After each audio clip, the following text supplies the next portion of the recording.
Hello friends, कैसे हो आप सब। आई होप आप सभी बहुत अच्छे होंगे। पॉलिटिकल साइंस के सीरीज को आगे बढ़ाते हुए हम एक और क्लास लेके आ चुके हैं, एक और नए पीवाईक्यू सेशन के साथ आ गए हैं, जिसमें आज का आपका टॉपिक रहेगा भारत का संवैधानिक विकास। इससे संबंधित आपके विभिन्न एग्जामों से प्रीवियस ईयर के क्वेश्चन को कराया जाएगा। तो ये सारे एग्जाम्स के लिए बहुत ही महत्वपूर्ण होने वाला है। टीचिंग, नॉन टीचिंग सारे एग्जाम के लिए बच्चे इसको देख सकते हैं। तो आइए शुरू करते हैं आज का क्लास और देखते हैं अपना पहला क्वेश्चन। निम्न में से किस अधिनियम में नियंत्रक महालेखा परीक्षक नामक पद का सुझाव दिया गया था? तो ये आपका हो जाएगा 1935 का अधिनियम। तो भारतीय संविधान में अनुच्छेद 148 के एक में 148 के एक के अनुसार भारत के नियंत्रक एवं महालेखा परीक्षक CAG इसको बोलते हैं कि नियुक्ति राष्ट्रपति द्वारा की जाती है। अगले क्वेश्चन पे आते हैं। कोलकाता में उच्चतम न्यायालय की स्थापना किसके द्वारा की गई थी?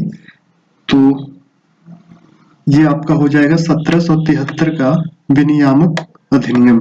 क्या हो जाएगा? 1773 का विनियामक अधिनियम। इसके पहले मुख्य न्यायाधीश एलिजा एम्पे को बनाया गया था। अगले क्वेश्चन पे आते हैं। भारत के संविधान का निर्माता किसे माना जाता है? भारत के संविधान का निर्माता किसे माना जाता है? BR अम्बेडकर को। ऑप्शन बी सही हो जाएगा, BR अम्बेडकर। अगले क्वेश्चन पे आते हैं। निम्नलिखित में से भारतीय संविधान सभा का अध्यक्ष कौन था? भारतीय संविधान सभा का अध्यक्ष कौन था? तो डॉक्टर राजेंद्र प्रसाद थे। कौन थे? डॉक्टर राजेंद्र प्रसाद। 9 दिसंबर 1946 को संविधान सभा की प्रथम बैठक की गई थी, जिसकी अध्यक्षता वरिष्ठतम सदस्य डॉक्टर सच्चिदानंद सिन्हा ने की थी। लेकिन 11 दिसंबर 1946 को संविधान सभा ने राजेंद्र प्रसाद को स्थायी सदस्य बना दिया था। अगले क्वेश्चन पे आते हैं। डॉक्टर BR अम्बेडकर ने संविधान का हृदय और आत्मा किसे कहा है? तो संवैधानिक उपचारों का अधिकार। क्या हो जाएगा? संवैधानिक उपचारों का अधिकार हो जाएगा, जो आर्टिकल 32 में आता है, मूल अधिकार के अंतर्गत, मौलिक अधिकार के अंतर्गत आता है, भाग 3 में। आर्टिकल क्या हो जाएगा? 32 हो जाएगा। अगले क्वेश्चन पे आते हैं। संविधान का प्रारूप पूरा हुआ था, कब हुआ था? 26 नवंबर 1949 को संविधान का प्रारूप पूरा हुआ था। अगले क्वेश्चन पे आते हैं। प्रारूप समिति, इसमें और देखते हैं। प्रारूप समिति के सदस्य और गठन कब हुआ था? 29 अगस्त 1947 को इसका गठन हुआ था। इसके अध्यक्ष डॉक्टर BR अम्बेडकर थे और अन्य सदस्य में N गोपाल स्वामी, KM मुंशी, अल्लादी कृष्ण स्वामी अय्यर, सैयद M शाहदुल्ला, BL मित्रा। बाद में कौन बने? माधवराव बने। उसके बाद DP खेतान। इनकी मृत्यु के बाद TT कृष्णमाचारी बने थे। अगले क्वेश्चन पे आते हैं। थोड़ा थोड़ा आपको इसमें एक्सप्लेन भी किया जा रहा है, तो बहुत ही महत्वपूर्ण होने वाला है, आप ध्यान से सुनिएगा। भारतीय संविधान की प्रारूप समिति के अध्यक्ष कौन थे? प्रारूप समिति के अध्यक्ष कौन थे? डॉक्टर BR अम्बेडकर थे। कौन थे? Doctor BR Ambedkar. अगले क्वेश्चन पे आते हैं।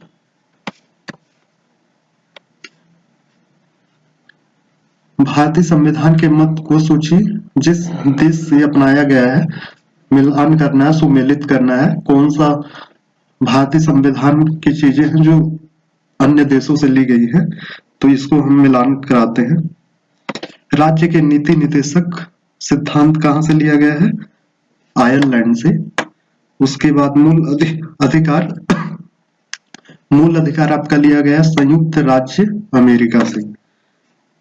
कहां से लिया गया? संयुक्त राज्य अमेरिका से। समवर्ती सूची ऑस्ट्रेलिया से लिया गया है। संघ राज्य संबंधों की समवर्ती सूची ऑस्ट्रेलिया से लिया गया है। भारत राज्यों का संघ है तथा संघ में अधिक शक्तियां निहित है। तो ये आपका क्या हो जाएगा? ई का 3 हो गया, बी का आपका क्या होगा? बी का 5 हो जाएगा, बी का 5 हो जाएगा। सी का आपका क्या होगा? सी का आपका 1 हो जाएगा, सी का 1 हो जाएगा। फिर भारत राज्यों का संघ है तथा संघ में अधिक शक्ति निहित है, तो इसका आपका हो जाएगा 2। कहां से? कनाडा से लिया गया है। तो ये आपका ऑप्शन डी सही हो जाएगा। अगले क्वेश्चन पे आते हैं। भारत के संविधान के निर्माताओं का मत निम्नलिखित में से किससे प्रतिबिंबित होता है? तो उद्देशिका क्या हो जाएगा? उद्देशिका से क्या हो जाएगा? उद्देशिका, ऑप्शन ये सही हो जाएगा। अगले क्वेश्चन पे आते हैं। भारत सरकार अधिनियम 1919 ने निम्नलिखित में से किसको स्पष्ट रूप से परिभाषित किया है? तो केंद्रीय एवं प्रांतीय सरकारों की आधिकारिकता क्या हो जाएगा? केंद्रीय एवं प्रांतीय सरकारों की आधिकारिकता। अगले क्वेश्चन पे आते हैं। निम्नलिखित में से संविधान सभा की संघ संविधान समिति का अध्यक्ष कौन था? तो ये आपका हो जाएगा जवाहरलाल नेहरू। कौन हो जाएंगे? जवाहरलाल नेहरू। संघ संविधान समिति के अध्यक्ष जवाहरलाल नेहरू हो जाएंगे। प्रारूप समिति के अध्यक्ष बी.आर. अम्बेडकर। झंडा समिति के अध्यक्ष जे.बी. कृपलानी हो जाएंगे। फिर मौलिक अधिकार एवं अल्पसंख्यक समिति के अध्यक्ष सरदार वल्लभ भाई पटेल हो जाएंगे। अगले क्वेश्चन पे आते हैं। संविधान सभा के किस सदस्य ने यह समाधान प्रस्तावित किया कि भारत का राष्ट्रीय ध्वज समान अनुपात में केसरी, सफेद और गहरे हरे रंग का क्षैतिज तिरंगा हो, जिसमें बीच में गहरे नीले रंग का एक चक्र हो? तो ये आपका हो जाएगा जवाहरलाल नेहरू। क्या हो जाएगा? Option A Jawaharlal Nehru. अगले क्वेश्चन पे आते हैं। भारत के संविधान के निम्नलिखित उपबंधों में से कौन सा 26 नवंबर 1949 से प्रभावी हुआ या हुए? तो ये आपका हो जाएगा निर्वाचन और नागरिकता। क्या हो जाएगा? ये दोनों हुआ था, निर्वाचन और नागरिकता, 26 नवंबर 1949 से। ऑप्शन बी सही हो जाएगा। अगले क्वेश्चन पे आते हैं। ये आपका कथन और दिया है, इसमें देखना आपको। भारत सरकार अधिनियम 1935 से केंद्र में द्वैत शासन आरंभ हुआ, प्रांतों को प्रांतीय स्वतंत्रता प्रदान की गई। तो ये आपका क्या होगा? दोनों कथन अलग अलग सही हैं, किंतु कथन एक का सही स्पष्टीकरण नहीं है, तो ऑप्शन बी सही हो जाएगा। अगले क्वेश्चन पे आते हैं। भारतीय संविधान में उल्लेखित आपातकालीन प्रावधान किस देश के संविधान से लिए गए हैं? तो आपातकाल का प्रावधान कहां से लिया गया है? तो ये हो जाएगा जर्मनी से हो जाएगा। कहां से लिया गया है? जर्मनी के संविधान से लिया गया है। अगले क्वेश्चन पे आते हैं। निम्नलिखित विशेषताओं में से कौन सा संयुक्त राज्य अमेरिका तथा भारतीय संविधान में एक समान है? तो स्वतंत्र न्यायपालिका। क्या हो जाएगा? स्वतंत्र न्यायपालिका। अगले क्वेश्चन पे आते हैं। भारतीय संसदीय प्रणाली ब्रिटिश संसदीय प्रणाली से भिन्न है क्योंकि? तो ये आपका हो जाएगा वह न्यायिक पुनर्विलोकन प्रणाली है। ऑप्शन ये सही हो जाएगा। अगले क्वेश्चन पे आते हैं। भारत के संविधान के आलेखन या प्रारूपण सदस्य के रूप में अल्लादी कृष्ण स्वामी अय्यर के बारे में निम्नलिखित में से कौन सा कथन सही है? तो भारत के संविधान के निर्वाचन से संबंधित महत्वपूर्ण निर्णय के लिए जाने में उच्चतम न्यायालय की भूमिका वे पक्षधर थे। ये सही है। उनका यह मानना था कि स्वतंत्रता और सामाजिक निग्रह के बीच में उच्चतम न्यायालय को एक रेखा खींचनी पड़ेगी। तो आपका बी भी सही हो जाएगा। तो ये आपका ऑप्शन ए 1 और 2 दोनों सही हो जाएगा। तो ऑप्शन ए करेक्ट हो जाएगा। अगले क्वेश्चन पे आते हैं। भारतीय संविधान सभा द्वारा अंगीकृत ऐतिहासिक उद्देश्यों के कथन के संबंध में निम्नलिखित कथनों में से कौन सा सही है? तो ये आपका हो जाएगा उद्देश्यों के कथन में अपने सभी उत्तरवर्ती चरणों से संविधान के रूप निर्माण का अनुप्राणित किया। सही है।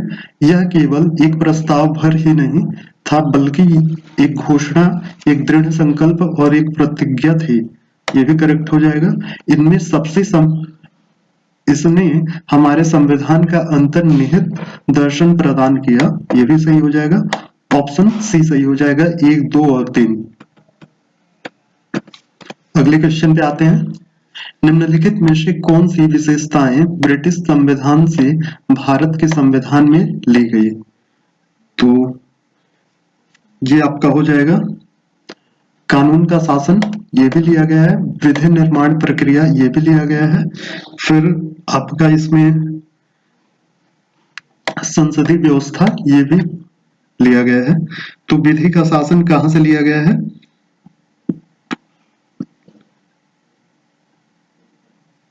इसमें देखिएगा, संसदीय शासन प्रणाली, विधि निर्माण की प्रक्रिया, विधि का शासन, एक नागरिकता आदि विशेषताएं भारतीय संविधान में ब्रिटिश संविधान से ली गई है। कहां से? ब्रिटिश संविधान से। न्यायपालिका की स्वतंत्रता अमेरिका के संविधान से ली गई है। अगले क्वेश्चन पे आते हैं। इनमें से कौन संविधान सभा की प्रारूपण समिति का सदस्य नहीं था? तो ये आपका हो जाएगा, इसका क्या हो जाएगा? इनमें से कौन संविधान सभा की प्रारूपण समिति का सदस्य नहीं था? तो ये आपका हो जाएगा B N Rao. Option C सही हो जाएगा। अगले क्वेश्चन पे आते हैं। 26 नवंबर 1949 को भारत के संविधान के निम्नलिखित में से कौन सा प्रावधान लागू हुए हैं? तो नागरिकता हो जाएगा, निर्वाचन और अस्थायी संसद। तो 1, 2, 3 हो जाएगा ऑप्शन बी। तो संविधान के कुछ अनुच्छेद को 26 नवंबर 1949 से ही लागू कर दिया गया था। वे कौन कौन थे? आर्टिकल 5, 6, 7, 8, 9, फिर 60, 324, 366, 367, 379, 380, 388, 391, 392, 393 और 394 इतने आर्टिकल को 26 नवंबर 1949 से ही लागू कर दिया गया था। अगले क्वेश्चन पे आते हैं। भारत की संविधान सभा के बारे में निम्नलिखित में से कौन से कथन सही हैं? तो ये आपका हो जाएगा, प्रांतीय विधान सभाओं के सदस्यों द्वारा अप्रत्यक्ष रूप से सभा का चयन, बिल्कुल सही हो जाएगा। फिर हो जाएगा चुनाव की स्कीम का निर्धारण कैबिनेट डेलीगेशन द्वारा किया गया था। तो आपका 1 और 3 सही हो जाएगा, ऑप्शन डी। अगले क्वेश्चन पे आते हैं। निम्नलिखित में से किस अधिनियम में कोलकाता में सर्वोच्च न्यायालय की स्थापना का प्रावधान किया गया था? तो ये आपका हो जाएगा रेगुलेटिंग एक्ट 1773। क्या हो जाएगा? Regulating act 1773। इसके प्रथम मुख्य न्यायाधीश कौन बने? एलिजा एम्पे। अगले क्वेश्चन पे आते हैं। केंद्र में कौन सा एक्ट द्विसदनी विधायिका लाया? तो ये हो जाएगा 1919 का एक्ट हो जाएगा। अगले क्वेश्चन पे आते हैं। निम्नलिखित संविधान सभा के बारे में गलत कथन कौन सा है? इसमें से आपको गलत कथन छांटना है, इसमें से कौन सा एक गलत है। तो इसने सबसे बड़ी संख्या में समितियों की मदद से काम किया, इसमें से प्रारूप समिति सबसे महत्वपूर्ण थी, बिल्कुल सही है।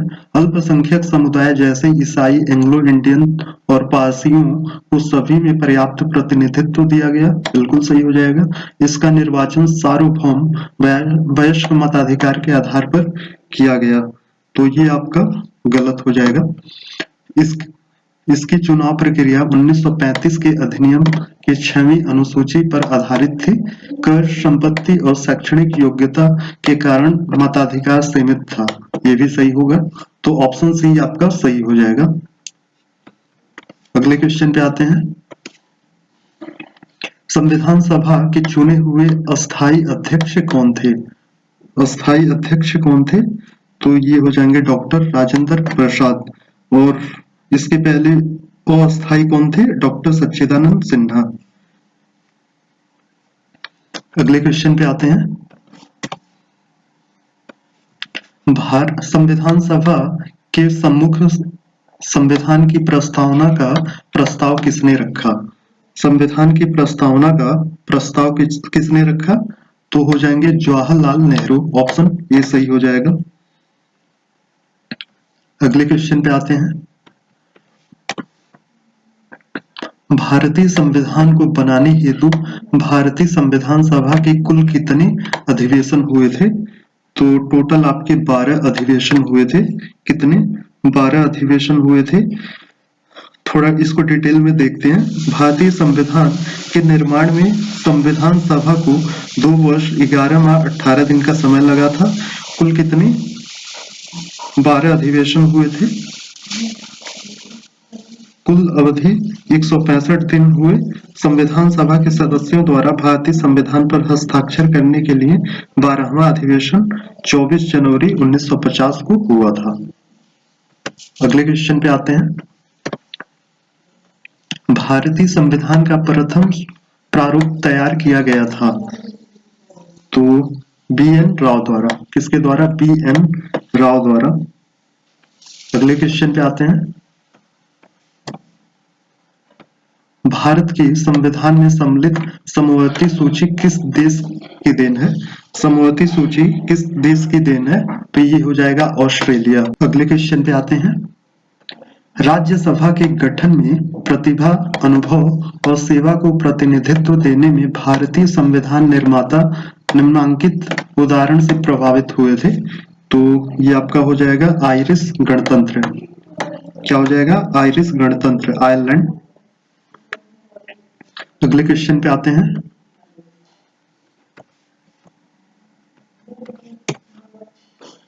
यहाँ पे आपको सुमेलित करना है, तो देखते हैं।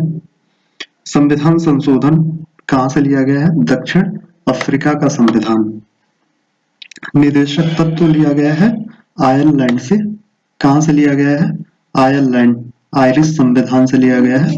राष्ट्रपति का आपात अधिकार, राष्ट्रपति को जो आपातकालीन उपबंध मिले हैं, शक्तियां मिली हैं, वो जर्मनी से लिया गया है। और संघ राज्य संबंध कनाडा का संविधान हो जाएगा। तो ऑप्शन आपका क्या हो जाएगा? बी सही हो जाएगा। अगले क्वेश्चन पे आते हैं। निम्नलिखित में से कौन 1919 में दिल्ली में हुए अखिल भारतीय खिलाफत सम्मेलन का अध्यक्ष चुना गया था? तो ये हो जाएंगे महात्मा गांधी, ऑप्शन बी सही हो जाएगा। ऑप्शन बी सही हो जाएगा। मई 1920 का खिलाफत कमेटी ने महात्मा गांधी की अहिंसात्मक असहयोग योजना का समर्थन किया था। अगले क्वेश्चन पे आते हैं। भारत में द्वैत शासन सर्वप्रथम निम्नलिखित में से किसके अधीन आरंभ किया गया? तो चेम्सफोर्ड सुधार, ऑप्शन बी सही हो जाएगा, चेम्सफोर्ड सुधार। अगले क्वेश्चन पे आते हैं। निम्नलिखित में से कौन सी भारत सरकार अधिनियम 1919 की मुख्य विशेषता थी? तो ये आपका हो जाएगा केंद्र द्वारा प्रांतों को विधायी विधानमंडलों का विस्तार तथा पुनर्गठन। केंद्रीय और प्रांतीय विधानमंडलों का विस्तार तथा पुनर्गठन, तो ऑप्शन डी आपका सही हो जाएगा। अगले क्वेश्चन पे आते हैं। वर्ष 1950 में भारत के संविधान ने भारत के राज्यों को ए, बी, सी तथा डी कोटि में विभाजित किया है। इस संदर्भ में निम्नलिखित कथनों में से कौन सा सही है? तो ये आपको देखना है इसमें कौन सा सही है। तो डायरेक्ट मैं ऑप्शंस पे आ जाता हूं। राज्यपाल कोटि ए राज्यों का कार्यपालक अध्यक्ष था। राज प्रमुख कोटि बी राज्यों का कार्यपालक अध्यक्ष था। मुख्य आयुक्त कोटि सी और डी राज्यों का कार्यपालक अध्यक्ष था। तो ऑप्शन सी सही हो जाएगा। अगले क्वेश्चन पे आते हैं। भारत की संविधान सभा 1946 में के प्रांतीय निर्वाचनों के आधार पर चुनी गई थी। संविधान सभा से मुस्लिम लीग के निकल जाने के बाद पाया गया कि सभा के अधिकतर सदस्य कांग्रेस के भी सदस्य थे। उस परिस्थिति में संविधान सभा को किस प्रकार एक अपेक्षाकृत अधिक बड़ा सामाजिक आधार दिया गया? तो ये आपका हो जाएगा भिन्न जाति, धार्मिक समूह तथा महिलाओं के स्वतंत्र सदस्यों को मनोनीत करने के द्वारा और देशी राज्यों से प्रतिनिधियों को शामिल करने और आम जनता से लिखित निवेदन मांगने द्वारा भी। ऑप्शन सी सही हो जाएगा। अगले क्वेश्चन पे आते हैं। भारत सरकार अधिनियम 1935 में अंतर्निहित अनुदेश पत्र को 1950 में भारत के संविधान में किस रूप में सन्निविष्ट किया गया? तो ये आपका हो जाएगा राज्य के नीति निर्देशक तत्व। ऑप्शन बी सही हो जाएगा। अगले क्वेश्चन पे आते हैं। इसको भी आपको क्या कराना है? मैच कराना है। तो देखते हैं। द इंडियन काउंसिल एक्ट 1892, तो ये आपका हो जाएगा निर्वाचन के सिद्धांत की शुरुआत। द इंडियन काउंसिल एक्ट 1909, ये आपका हो जाएगा मुसलमानों के लिए पृथक निर्वाचन क्षेत्र की शुरुआत हो जाएगा। फिर भारत सरकार अधिनियम 1919 प्रांतों में द्वैत शासन की शुरुआत। भारत सरकार अधिनियम 1935 प्रांतीय स्वायत्तता की हो जाएगा, शुरुआत हो जाएगा। अगले क्वेश्चन पे आते हैं।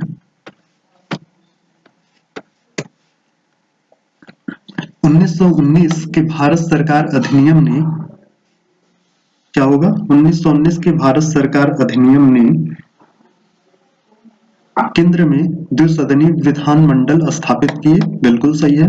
प्रांतीय कार्यकारिणी में द्विशासन आरंभ किया। ये भी सही है। तो ऑप्शन आपका हो जाएगा सी, आपका नहीं होगा। तो एक और दो ऑप्शन डी सही हो जाएगा। अगले क्वेश्चन पे आते हैं। भारत के संविधान निर्माण के लिए बुलाई गई भारत की संविधान सभा ने गोपनीयता बरदलाई की अध्यक्षता में भारत की संविधान सभा ने गोपीनाथ बरदलाई की अध्यक्षता में एक उप समिति नियुक्त की। इस समिति द्वारा निम्नलिखित में से कौन सी अनुशंसा की गई? तो ये आपका हो जाएगा उत्तर पूर्व सीमांत असम जनजाति और अपवर्जित क्षेत्र के लिए 5वीं अनुसूची। ऑप्शन आपका क्या होगा? ये सही हो जाएगा। अगले क्वेश्चन पे आते हैं। इसको भी आपको मैच कराना है। राजेंद्र प्रसाद, तो ये हो जाएंगे आपके अध्यक्ष संविधान सभा के। टीटी कृष्णमाचारी, तो सदस्य प्रारूप समिति के हो जाएंगे। किसके हो जाएंगे? सदस्य प्रारूप समिति के। एचसी मुखर्जी, ये हो जाएंगे उपाध्यक्ष संविधान सभा के। बी आर अम्बेडकर अध्यक्ष हो जाएंगे प्रारूप समिति के। अगले क्वेश्चन पे आते हैं।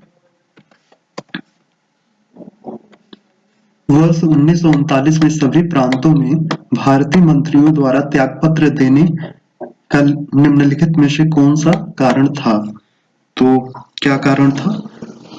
प्रांतीय सरकारों की सहमति के बिना भारत को द्वितीय विश्व युद्ध का पक्षकार घोषित कर दिया गया।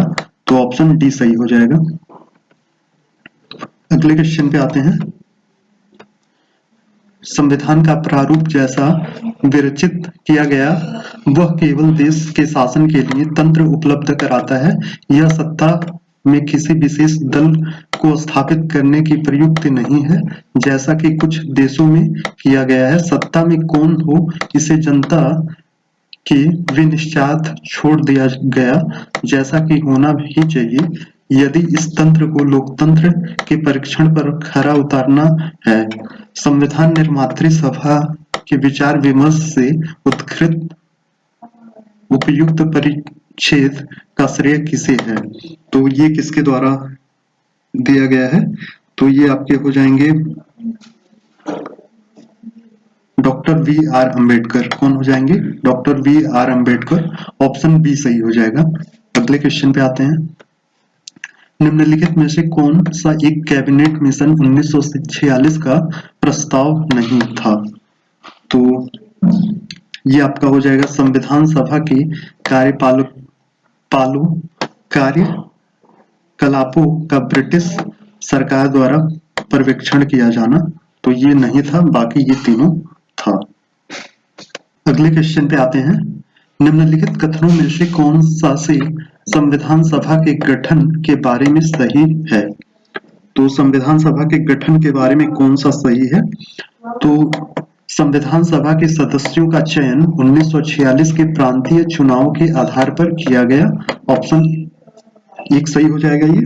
उसके बाद आपका सामूहिक सहभागिता का भाव उत्पन्न करने के लिए जनता से सुझाव मांगे गए।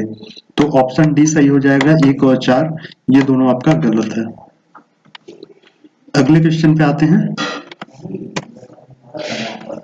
भारत के संविधान द्वारा निम्नलिखित विधियों में से कौन सी निरसित की गई है? तो भारत सरकार अधिनियम 1935, भारतीय स्वतंत्रता अधिनियम 1947। तो क्या हो जाएगा आपका? ऑप्शन ये हो जाएगा, ए और बी दोनों। तो आज की क्लास में इतना ही। आज हमने टॉप 48 क्वेश्चन देखे। तो ऐसे ही ये सीरीज आगे कंटिन्यू चलता रहेगा। तो ज्यादा से ज्यादा आप लोग चैनल को सब्सक्राइब कर लीजिए, वीडियो को शेयर कर दीजिए। धन्यवाद।